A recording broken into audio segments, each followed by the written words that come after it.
السلام علیکم، میں امداد سمرو۔ مریم نواز نے ایک تیر سے کئی شکار کیے کل، اور تیر نشانے پر لگے، اور ایک تیر وہ جو جہاں پہ لگانا چاہ رہی تھیں وہاں سے جب تیر لگا تو تیر کے بعد لگنے کے بعد وہ جو آوازیں ہوتی ہیں تکلیف کی، درد کی، وہ آوازیں بھی سنائی دیں۔ اور ہوا یہ کل کہ مریم نواز کے کزن، چھوٹے بھائی کہتی ہیں ان کو، حمزہ شہباز، وہ رہا ہوئے، اور ان کی رہائی کے بعد مریم نواز نے ان کو یعنی ان کی ضمانت ہوئی تھی عدالت سے، ضمانت کے بعد مریم نواز نے آج تمام جب کاغذی کارروائی پوری ہو گئی، ان کے مشرکے وغیرہ جمع ہو گئے، روکار جاری ہو گئی، تو پھر مریم نواز خود کوٹ لکھپت جیل چل کر گئیں، اور اپنی قیادت میں انہوں نے حمزہ شہباز کا استقبال کیا، اور استقبال کے بعد ان کو کئی گھنٹے جو ہے وہ ان کے ساتھ رہیں سڑکوں پر، جہاں جہاں ان کا استقبال ہوتا رہا وہاں وہ خود کھڑی ہوئی، اور وہاں پر ان کے حمزہ شہباز کی جو تقریریں ہوئیں وہ خود بھی غور سے سنتی رہیں، داد بھی دیتی رہیں، اور اس کے بعد انہوں نے حمزہ شہباز کو اپنی رہائش گاہ جو ہے ان کے والد شہباز شریف کی ماڈل ٹاؤن، وہاں پر انہوں نے جا کر چھوڑا، گھر اندر داخل کر کے، وہاں پر اس کے بعد وہ وہاں سے چلی گئی۔ اب یہ جو مریم نواز کا ایک یہ عموماً تو پولیٹیکل پارٹیز میں ایک دوسرے کے جو رہائیاں ہوتی ہیں،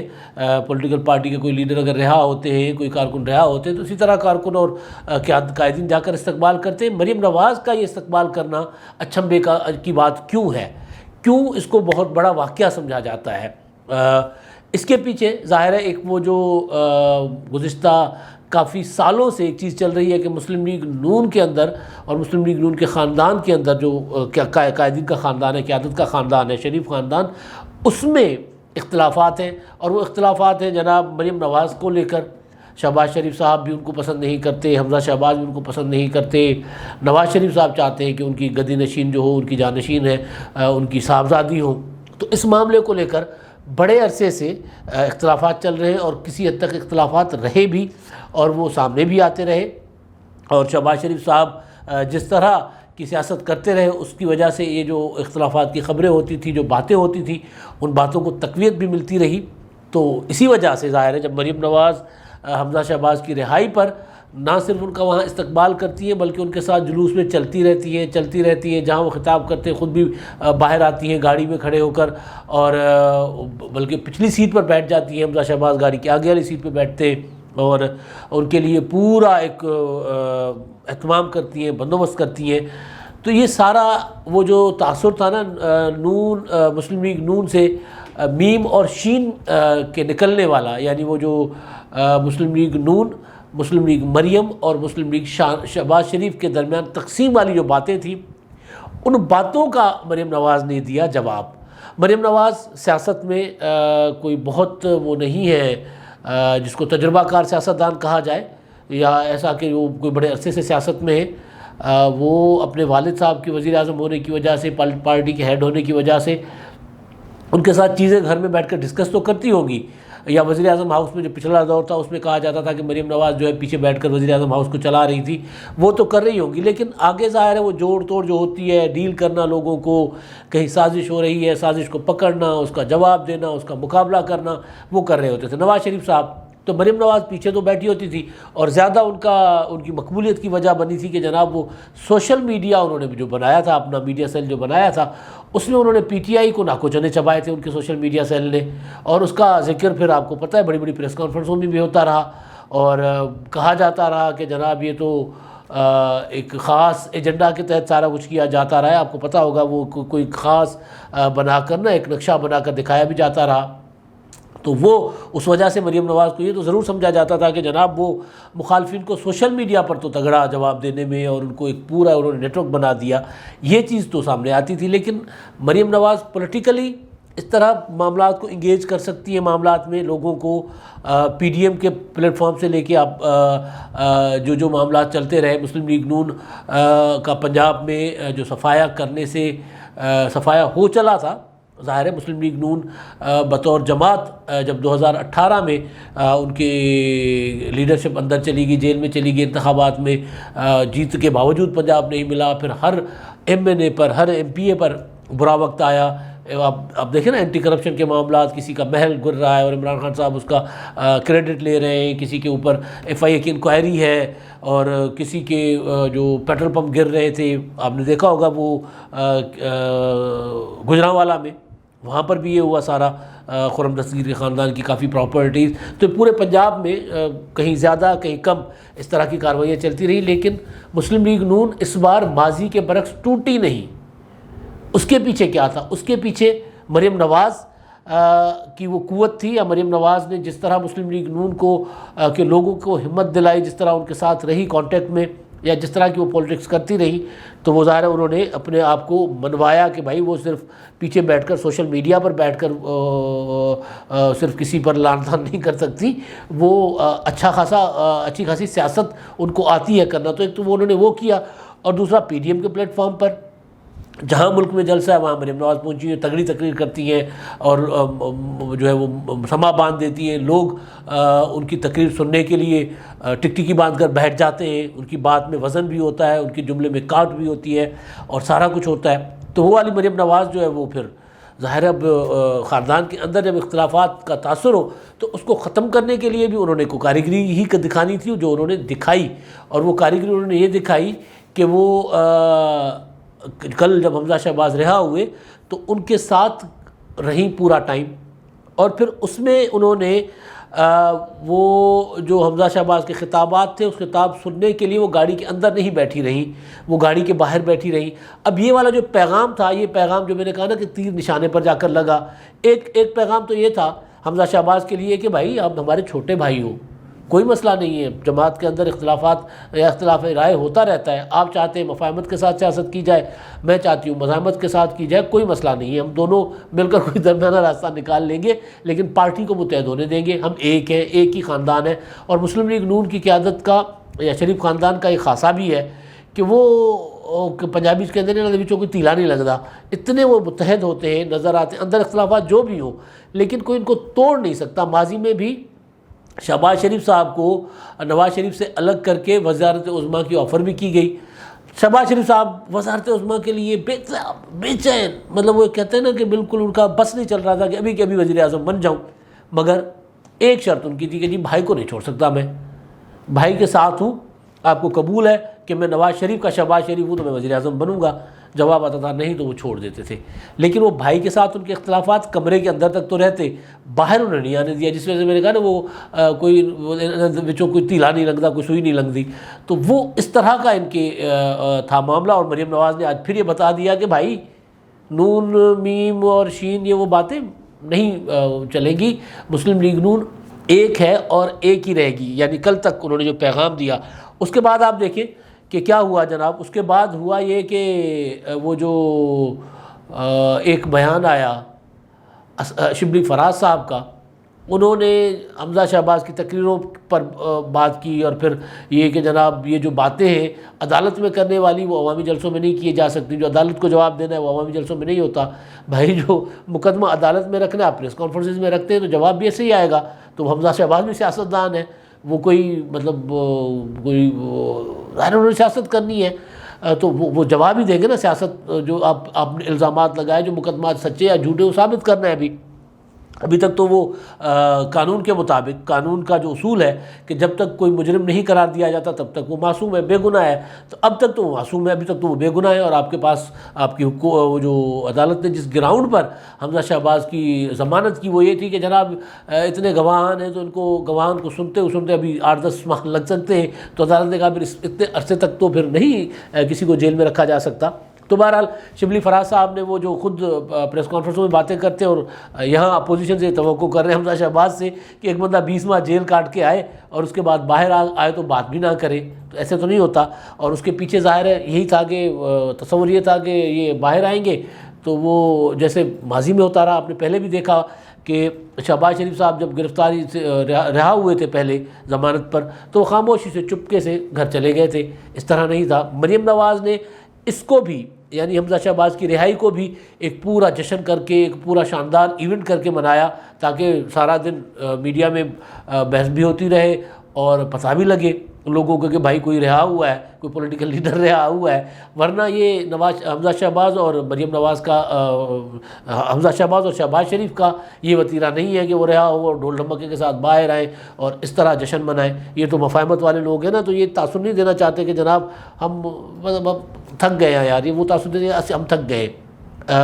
یہ والا تاثر جو مریم نواز نے دیا یہ ہے مزاحمت والا کہ جناب ہم لڑ سکتے ہیں، ہم نے 20 ماہ کے بعد بھی ہم کھڑے ہوئے اپنے پاؤں پہ اور ہم سینہ تان کر دیکھیں ہم تقریریں کر رہے ہیں۔ یہ مریم نواز کی اسٹریٹجی تھی۔ تو ظاہر ہے اس کا اثر جو ہے وہ جانا تھا حکومت کی اس میں، تو اس کا جواب شبلی فراز نے دیا، لیکن جو جلا کٹا جواب ہے نا، وہ جلی کٹی جو سنائی ہے باتیں کی ہیں وہ کیے فردوس عاشق اعوان صاحبہ نے حسب معمول۔ انہوں نے کہا جھوٹوں کی نانی۔ ارے بھائی سیاسی مخالف ہے، سیاسی مخالف کا نام لے کر مخاطب کر لیں۔ جھوٹوں کی نانی مطلب نانی ہونا جرم ہے؟ ہمیشہ میں بات کرتا ہوں تو کہ یار ان لوگوں کے درمیان ایک رشتہ ہونا جو ایک معتبر رشتہ ہے، ایک بندے کے لیے ایک نعمت ہوتی ہے، غنیمت ہوتی ہے کہ ایک انسان نانا یا نانی بن گیا، دادا یا دادی بن گیا، یہ تانا کیسے بن جاتا ہے؟ یہ تانا بنانے کی کوشش کریں اور وہ کہتی ہے جناب ولی عہد اور جھوٹوں کی نانی نے وہ پتہ نہیں کیا کیا، اور پھر وہ جو ناکام مسکراہٹ، جھوٹوں کی نانی نے ناکام مسکراہٹ کے پیچھے اپنے خاندان کے اختلافات جو ہے وہ چھپانے کی کوشش کی مگر وہ ناکام ہو گئی۔ آپ نے کہاں سے دیکھ لیے اختلافات وہ کہ وہ چھپانے کی کوشش کر رہی ہیں اور وہ ناکام ہو گئی؟ مطلب یہ سارا یہ وہ چیزیں ہیں جن کے لیے میں نے کہا کہ تیر نشانے پہ لگا تو پھر کراہٹیں جو ہے وہ آنی شروع ہو گئی، آواز آنا شروع ہو گیا کہ جی تکلیف ہوئی ہے، اور وہ تکلیف حکومتی بینچز پر نظر آ رہی ہے، حکومت کے ایوانوں میں نظر آ رہی ہے، کیونکہ کوشش یہ کی جا رہی تھی کہ جناب مسلم لیگ نون کو تقسیم کر کے اور شہباز شریف کو الگ کر کے، نواز شریف کو الگ کر کے، نواز شریف اور مریم نواز کو تنہا کر کے باقی مسلم لیگ کو ایک سائڈ پہ کیا جائے، تو وہ نہیں ہو سکا، اور مسلم لیگ نون نے بڑا چالاکی کے ساتھ پنجاب میں اپنے آپ کو ٹوٹنے سے بچایا، اور وہ یہ بچایا کہ پنجاب میں وہ جو تھے سینٹ کے انتخابات، اس میں انہوں نے پرویز الہی کے سر پہ احسان بھی تھوپا، اور کیونکہ خدشہ تھا مسلم لیگ نون کے ٹوٹنے کا، مسلم لیگ نون کے اندر سے فارورڈ بلاک بننے کا، کہ کہیں اگر الیکشن ہو جاتا ہے سینٹ کا تو پھر یہ نہ ہو کہ مسلم لیگ نون کے جو ارکان ہیں ان کی تعداد کم نہ ہو جائے، تو اسی ڈر سے انہوں نے پرویز الہی کے سر پہ احسان بھی کیا اور اپنی 5 سینٹ کی نشستیں بھی لے لی۔ تو اس پر اب آپ دیکھیں کہ وہ جو اس کے پیچھے بھی ظاہر ہے مسلم لیگ نون کی یہی قیادت ہے۔ اب یہ ممکن تو نہیں ہے، گو کہ مریم نواز نے کل جو ان سے سوال پوچھا گیا تھا کہ یہ کیسے ہو گیا، آپ نے حکومت کے ساتھ آپ کے رابطے بھی ہیں، یہ بھی ہے، تو انہوں نے کہا یہ مجھ سے نہ ہی پوچھیں تو بہتر ہے، اور میں اس پر کچھ نہ ہی کہوں تو بہتر ہے۔ اس سے تاثر تو یہ ملا کہ جیسے مریم نواز آن بورڈ نہیں ہے۔ مریم نواز آن بورڈ تھی، ایک سارے پورے عمل میں آن بورڈ بھی تھی، لیکن کیونکہ سیاست ہے، پولیٹکس ہے، اب وہ یہ کیسے تاثر دیں کہ جناب پنجاب، وہ جو میں نے ایک ویلاگ کیا تھا آپ کو یاد ہوگا کہ پی ٹی آئی اور مسلم لیگ نون نے پنجاب میں مکمکا کر لیا ہوا ہے، یہی مکمکا تھا، لیکن اب مریم نواز کیسے کہے کہ جناب ہم نے مکمکا کیا۔ فواد چودھری صاحب جو ہے اس پر تعریف کر رہے ہیں کہ بہت اچھا کردار ادا کیا مسلم لیگ نون نے، اب یہی کردار جو الیکشن اصلاحات کے لیے بھی ادا کرنا چاہیے، صرف سیاسی مفادات تک نہیں رہنا چاہیے ان معاملات کو لے کر، تو بالکل کرنا چاہیے۔ اصلاحات کس نے کرنی ہے فواد بھائی کو پتہ ہے، فواد چودھری صاحب کو، کہ کمیٹی بھی بنی ہوئی ہے، سارا کچھ ہے، لیکن کیونکہ ہم نے چوروں کے ساتھ نہیں بیٹھنا، ہم نے ڈاکوؤں کے ساتھ نہیں بیٹھنا، ہم جب بیٹھتے تو